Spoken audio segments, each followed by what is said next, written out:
Prenons rapidement le livre de Genèse, chapitre 48, versets 1 à 2. Je lis la parole du Seigneur. Après ces choses, l'on vint dire à Joseph, voici ton père est malade. Et il prit avec lui ses deux fils, Manassé et Ephraïm. On avertit à Jacob et on lui dit, voici ton fils Joseph vient vers toi. Et Israël rassembla ses forces et s'assit sur son lit. Alléluia. Alléluia. Acclame la gloire de Dieu, bien-aimé. Tous sur place. Amen. Et ce matin, je rends grâce à Dieu de nous réunir encore ici ce matin enseigné. Bien aimé, ce n'est pas par hasard qu'on est là ce matin. C'est par la volonté de Dieu qui nous a encore réunis ce matin. Et j'aimerais que ce matin que tu restes connecté au Saint-Esprit, d'éviter un peu de distraction, d'entrer vraiment dans la profondeur de son esprit pour comprendre qu'est-ce qu'il veut nous dire ce matin. Amen. Et c'est on va continuer sur le thème qui est la persévérance dans les épreuves. Et mon sous-thème de ce matin est la persévérance et les épreuves. Alléluia. Lorsqu'on entend parler de la persévérance, on voit directement quelqu'un qui persévère. Et quelqu'un qui persévère, ça m'a poussé d'aller voir qu'est-ce que signifie persévérer. D'après mes recherches, j'ai trouvé que persévérer veut dire en grec proscarter, et qui signifie encore en français quelqu'un qui est intensément fort. Alléluia. Alléluia. Et il y a plusieurs types de persévérance, mais ce matin je vais me baser sur deux types de persévérance. Il y a la persévérance spirituelle qui est en esprit. Il y a aussi la persévérance charnelle qui est dans le corps. Quelqu'un qui persévère dans le corps n'ira pas loin parce que le corps a des limites. À un certain âge, quelqu'un peut se limiter. Il n'aura plus de force pour avancer. Alléluia. Alléluia. Mais celui qui persévère en esprit ne sait pas de limites. Il sait qu'affranchir les niveaux parce que l'esprit n'a pas d'âge. Alléluia. Vous savez, l'esprit ne sait pas de limites. À un certain niveau, l'esprit a encore besoin de monter. À un certain niveau encore, l'esprit a encore besoin de monter. Mais le corps peut commencer bien. Il peut bien persévérer au commencement. Mais arrivé à un certain âge, le corps n'aura plus de force. Alléluia. Et la Bible rencontre l'histoire de Joseph et Jacob. La Bible dit, après ces choses, l'on vint dire à Joseph, voici ton père est malade. Et il prit avec lui ses deux fils, Manassé et Ephraïm. Alléluia. Bien aimé, la Bible nous dit que à ce temps-là, Jacob était tellement malade. On est venu informer à son fils qui est Joseph. Nous connaissons tous Joseph qui est le fils de Jacob, auquel ses frères avaient livré en Égypte.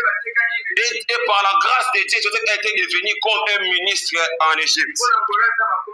On est venu informer à Joseph que voici ton père est sérieusement malade. Mais que Joseph a pris avec lui ses deux fils pour venir à la rencontre de son père. Mon frère, ma soeur, permettez-moi de dire ce matin, lorsque tu viens dans la présence de Dieu, apprends toujours à mener quelqu'un auprès de toi. Parce que tu ne sais pas ce que Dieu a prévu ce matin. La Bible dit que Joseph a pris avec lui ses deux fils. Manassé et Ephraïm. Mais Joseph ne savait pas que mon père allait bénir mes fils. Alléluia. Lorsque tu viens à l'église, ne viens pas tout seul. Moi, ce que j'ai appris de Joseph, c'est ce verset. Il faut toujours, lorsqu'on vit dans la présence de Dieu, il faut apprendre à amener aussi ta famille avec toi. Parce que tu ne sais pas, peut-être que c'est aujourd'hui que Dieu va nous délivrer de notre malheur. Alléluia. Est-ce que tu es avec moi ce matin? Est-ce que tu es avec le corps de Dieu? Oui, tu ne sais pas si c'est aujourd'hui que Dieu va nous délivrer encore. Joseph ne savait pas que son père allait bénir ses deux fils. Et arrivé sur le terrain, la Bible dit que Jacob a dit, plutôt au verset 2, on dit, on avertit aussi à Jacob. Donc on est aussi allé avertir à Jacob que voici ton fils est en train de venir vers toi. Donc Jacob aussi ne savait pas que son fils allait venir vers lui. Alléluia. Alléluia. Donc Jacob aussi était donc dans l'étonnement d'attendre que mon fils est en train de venir vers moi. Et pourtant Jacob était tellement malade. Il était toujours allongé sur son lit. Il n'avait pas de force pour se tenir debout. Mais ce que j'ai beaucoup aimé, la Bible dit qu'Israël rassembla ses forces et s'assit sur son lit. Alléluia. Alléluia. Ce que j'ai beaucoup aimé, c'est ce verset 2.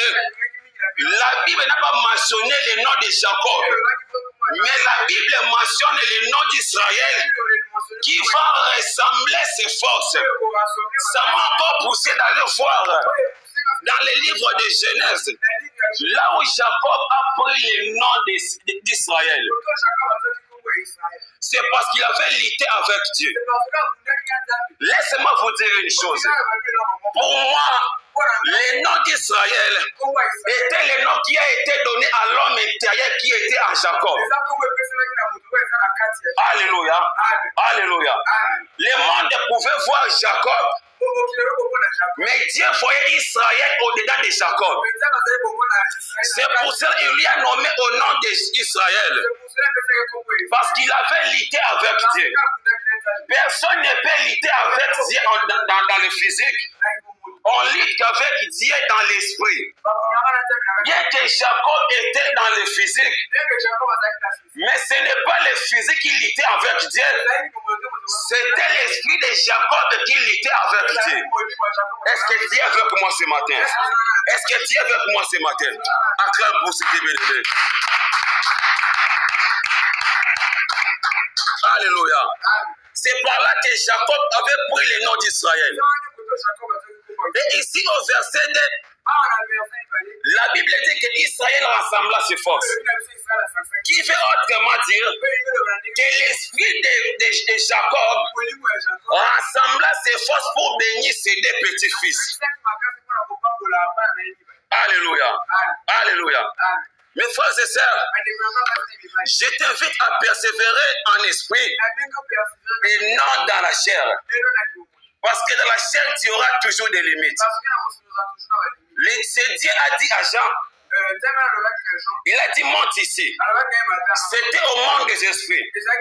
Mais si nous regardons dans la vie des gens, Jean était déjà avancé en âge. Si Dieu s'est apparu à Jean dans le corps pour lui dire que Jean, je veux que tu montes sur cet arbre, je suis sûr que Jean n'aurait pas de force pour monter sur cet arbre. Il va dire à Dieu, je ne sais pas monter. Vu mon âge, je n'aurai plus de force pour monter. Mais en esprit, Jean n'en veut pas de limite. Parce que l'esprit n'a pas d'âge. L'esprit a seulement des dimensions et des dimensions. Alléluia. Laisse-moi encore te dire ce matin. Il y a des combats qui sont des combats spirituels. auquel tokoki kobunda ngo na kibomoto te. Amen. Hein? Amen. Hein? Imaginez les sorciers de ta famille avant qu'ils te jettent les sorts, avant de se manifester dans le corps. Ça commence d'abord dans le monde des esprits. Il fait des incantations. Il évoque ton nom. Une fois qu'il t'apparaît sur leur miroir, il va maintenant commencer à opérer des choses auxquelles demain ça va se manifester dans le corps. Toi aussi, si tu n'es pas un homme spirituel, tu ne peux pas les combattre. Tu n'auras toujours pas la force de les combattre. Et si c'est l'apôtre Paul va nous dire, dans le livre d'Éphésiens chapitre 12, 6 plutôt, verset 12, il a dit, nous n'avons pas à lutter contre la chair et le sang, mais contre les esprits. Est-ce que tu sais moi ce matin, à quand pour ce début? Apôtre Paul dit, nous n'avons pas à lutter contre la chair et le sang. C'est parce que l'apôtre Paul avait compris quelque chose, que le combat qu'on est en train d'amener, ce n'est pas un combat charnel, mais c'est un combat spirituel. Si nous demeurons à persévérer charnellement, on va totalement perdre. Il nous faut entrer dans la spiritualité pour combattre ce qui est spirituel. Alléluia. Alléluia. Bien aimé, ce matin, j'aimerais aussi dire quelque chose. Le combat que tu es en train d'amener, ce n'est pas un combat charnel, c'est un combat spirituel. Tu as intérêt d'entrer encore dans une autre dimension des esprits pour vaincre ce combat plutôt. Alléluia. Israël rassembla ses forces. Vous savez, on est en train de voir Papa Joachim. Un Papa Joachim qu'on peut tout le monde toucher. Un Papa Joachim qu'on peut tout le monde voir. Mais au-delà de Papa Joachim, il y a encore un Papa Joachim spirituel auquel on ne peut pas le voir et on ne peut pas le toucher. On ne peut pas aussi parler avec ce Papa Joachim spirituel. C'est le Dieu qui peut parler avec lui. C'est pour cela qu'il a dit, lorsque vous priez, ne priez pas comme les hypocrites. Entrez dans ta chambre. Autrement, il voulait dire, entrez en esprit. Parle dans ton cœur. Là où il n'y a personne qui peut t'écouter. C'est le Dieu qui peut t'attendre. Alléluia. Alléluia. Je veux que ce matin tu entres encore dans la profondeur de l'esprit. Ne reste pas seulement charnellement. Parce que dans la chair, tu ne peux rien faire. Parce que le monde est gouverné par l'esprit. En fait, que tu fasses quelque chose dans le corps, ça commence d'abord par la pensée. Une fois que tu as pensé que je dois bouger, voici que ton corps va bouger parce que ton esprit a parlé. Tu ne peux pas vaincre le monde des esprits tant que tu demeures encore dans le corps. La prière qui persévère dans le corps n'aura pas d'effet dans le monde des esprits. Mais j'aime quelqu'un qui prie en esprit, qui le manifeste dans le corps. Cette prière aura beaucoup plus d'effet dans le monde des esprits. Alléluia. Alléluia. Tu es un serviteur de Dieu, tu dois entrer encore dans la profondeur de l'esprit. Tu dois encore approfondir des choses. Il a dit, invoque-moi, je serai avec toi. Je te montrerai des choses cachées que tu n'as point connues. Des choses cachées que tu n'as point connues. Ce n'est pas dans le corps que tu vas le voir. C'est en esprit que tu vas tout voir. Alléluia. Alléluia. Entre dans le monde des esprits. Parce que le corps a des limites. Mais l'esprit n'a pas de limites. L'esprit a que des murailles à affranchir, Alléluia. Je retourne encore sur l'apôtre Paul, qui dit ce n'est pas avec le sang qu'on est en train de lutter, ni avec la chair. Parce qu'il a compris quelque chose qui, avec le corps, on n'y arriverait pas. Mais avec l'esprit, on va y arriver. Alléluia.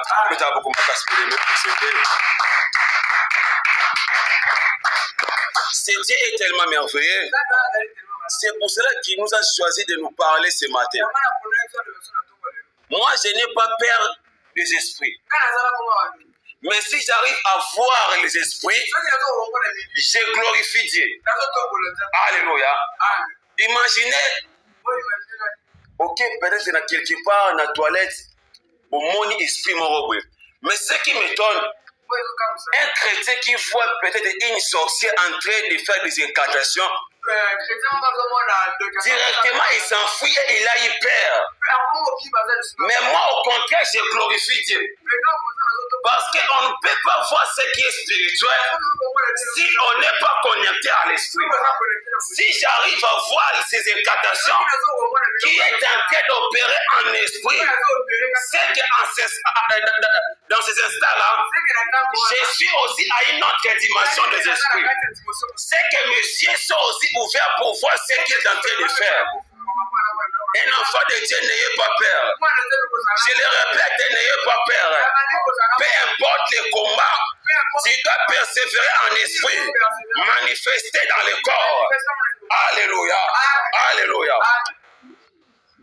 Sois un homme spirituel pour comprendre ce qui est spirituel. Comment tu peux comprendre des choses spirituelles tant que tu demeures encore charnel? Car la Bible dit, l'heure vient et elle est déjà venue, où les vrais adorateurs adoreront le Père en esprit et en vérité. Ce n'est pas seulement dans le corps qu'on peut adorer Dieu. Une autre dimension qu'on peut adorer Dieu, c'est dans la dimension spirituelle. Et il faut que tu entres dans la dimension spirituelle pour bien adorer Dieu. Alléluia. Alléluia. Des fois, tu es tenté dans ta vie. C'est parce que tu es absent en esprit. Tu es dans l'église, dans le corps, mais ton esprit n'est pas en l'église. Je me rappelle encore dans l'histoire de Job. Si Job a été tenté par le diable, c'est parce qu'il était absenté dans l'assemblée, là où les fils de Dieu étaient rassemblés. Alléluia. Alléluia. La Bible dit que Job était absent pendant que les enfants les fils de Dieu se rassemblaient en esprit. Où était Job? Alléluia. Tu es tenté, peut-être c'est parce que tu manques en esprit. Tu es présent dans le corps, mais ton esprit n'est pas présent. Or que le corps a des limites, mais l'esprit n'a pas de limites. Tu veux rester connecté à ce Dieu, mais pose-toi cette question. Où j'ai mis mon esprit? Alléluia. Alléluia. Joseph avait amené ses deux fils vers Jacob. Et ce matin, où est ta famille? Pose-toi la question, où est ma famille? Parce que Joseph avait amené, il ne savait pas que mon père allait bénir mes fils. Mais il s'est dit en lui que je dois amener mes deux fils vers mon père. Lorsque tu viens dans la présence de Dieu, apprends à amener ta famille. Alléluia. Alléluia. Il faut être un homme spirituel pour comprendre quelle est la pensée de Dieu. Un homme spirituel sait toujours ce qui va arriver. Il sait que je pars à l'église. Il ne faut pas que je bénéficie de cela de moi-même. Il faut aussi ma famille qui bénéficie aussi de cette bénédiction. Et Jacob avait commencé à bénir ses petits-fils. Si vous lisez le verset qui suit, vous verrez que Jacob était en train de bénir ses petits-fils. Mais la Bible n'a pas mentionné que cela a été prévu par Jacob, ni de Joseph. Mais parce que seulement Joseph avait amené ses deux fils dans la présence de son père. C'est pour cela que Jacob va commencer à bénir ses petits-fils. Parce qu'il s'est dit en lui-même,